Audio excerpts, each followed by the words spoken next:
Hello, my name is Caleb Stewart. I am the A&E editor of the Daily Titan, and today we are going to be talking about Resident Evil 7 Biohazard, the latest installment in the Resident Evil franchise. Now, in case all of you get confused because there's a Resident Evil movie out, there's a big difference between Resident Evil The Final Chapter, which is an action zombie film, and Resident Evil 7. The beginning of the game you play as Ethan, and he receives a cryptic message from his wife, basically saying, "Don't come after me, but I am in serious danger, but if you come and rescue me, horrible things are going to happen to you." So like a good husband, he goes out into the middle of some swamp lands and goes into what looks like a haunted mansion to go rescue her.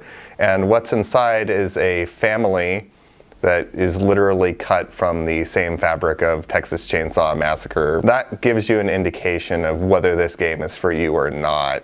If you play the first 15 minutes and are immediately squicked out by all the bloody amputations and the allusions to cannibalism, you can probably stop right there before things get a little too heated. On the gameplay perspective, the game is very much in line with the traditional Resident Evil games, just brought into a first-person perspective.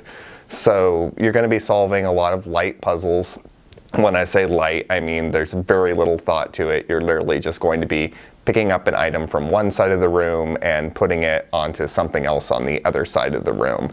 But the reason why these elements are not on the heavy side is because you're constantly being chased by different characters. The boss fights are also pretty epic. I've heard a lot of disagreements about whether there's value to the boss fights or not, because some people prefer the stealth elements where you're just walking around the mansion, you're narrowly dodging the different enemy types, and then suddenly like a giant boss will come up and you have to fight the boss, and it's a very kind of like traditional arena type of fight where you have to find its weak points and exploit them. During my playthrough, I actually found that it broke up the monotony a bit, because right when I was starting to feel like, okay, I get the layout of this level, I understand what's going on, suddenly just something completely unrelated would happen. I'd go, oh, okay, this feels like it's from a different kind of game, but I understood why it was there. The big question that a lot of people have, especially after looking at the trailers, is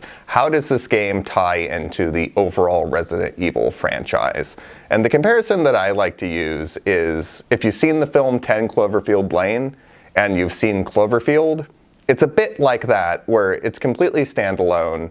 The ending vaguely ties into the overall franchise that it's a part of, but if you had no idea that this was a sequel to a pre-established thing, you would think it was a completely original property. So on the whole, Resident Evil 7 is a fantastic game. It's very tense. There's imagery that's going to get stuck in your head for days afterwards. Some stuff was so surprising I was just completely flabbergasted that they managed to get it into a mainstream game. So I would give it my highest recommendation, even though it's a bit on the short side. I feel like, especially if you have a lot of friends, this is something that you're going to want to sit them down in front of and be like, hey, check out this game. This is super messed up. Resident Evil 7, go and buy it, or wait until it goes on sale for $20.